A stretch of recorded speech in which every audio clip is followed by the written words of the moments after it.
நாமக்கல்லில் உயர்மின் அழுத்த கோபுரங்கள் அமைக்கும் வழக்கில் இந்த நிலையை நீடிக்க வேண்டும் என உயர்நீதிமன்றம் தற்போது உத்தரவிட்டுள்ளது.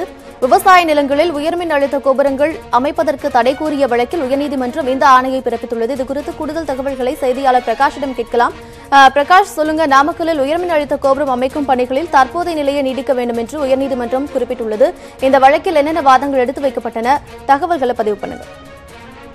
அதாவது இந்த உயர் மின்னழுத்த கோபுரங்கள் விவசாய நிலங்களில் அமைக்கக்கூடாது, அவற்றை கேபிள்கள் வாயிலாக புதைத்து மணலில் புதைத்து எடுத்து செல்லலாம் என்று கோரிக்கை விடுத்து நாமக்கல் மாவட்டத்தை சேர்ந்த பழனிசாமி உட்பட 7 விவசாய சங்கத்தை சேர்ந்தவர்கள் தொடர்ந்த வழக்கில் தற்போது அதே நிலையை நீடிக்க வேண்டும் என்று சென்னை உயர்நீதிமன்றம் உத்தரவிட்டிருக்கிறது.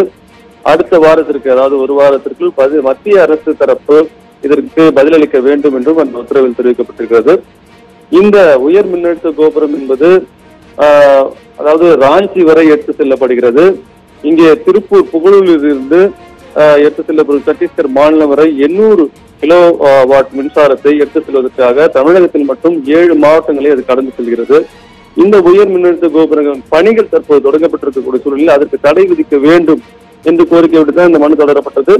இந்த வழக்கில் தற்போது தடை ஏதும் இல்லை என்றாலும் இந்த பணிகளை மேலும் நீட்டிப்பதற்கு, அந்த பணிகளில் முன்னேற்றம் எதுவும் செய்யக்கூடாது என்பதுதான் இன்றைய அதே நிலையை நீடிக்க வேண்டும் என்ற உத்தரவில் குறிப்பிடப்பட்டிருக்கிறது. மேலும் நிலங்களை கையகப்படுத்தக்கூடாது, மேலும் பணிகளை தொடரக்கூடாது. மத்திய அரசின் பதில் கிடைத்த பிறகு அடுத்த விசாரணையை பொறுத்துதான் இந்த பணிகளில் அடுத்த கட்டமான உத்தரவு கிடைக்கும். சூழலில் இந்த உத்தரவு என்பது அதே நிலையை நீடிக்கும் என்று சென்னை உயர்நீதிமன்றம் தெரிவித்து தற்போது உத்தரவை பிறப்பித்திருக்கிறது. நாமக்கல் உட்பட 7 மாவட்டங்கள் வழியாக செல்லும் இந்த மின் கோபுரத்தை அமைக்கக்கூடாது என்று தற்பொழுது இந்த உத்தரவு பிறப்பிக்கப்பட்டுள்ளது. மத்திய அரசின் பதில் கிடைத்த பிறகே இதற்கு அடுத்த நிலையை எடுக்க வேண்டும் என்றும் தற்பொழுது உத்தரவு பிறப்பிக்கப்பட்டுள்ளது. உங்களுடைய கூடுதல் தகவல்களுக்கு நன்றி பிரகாஷ்.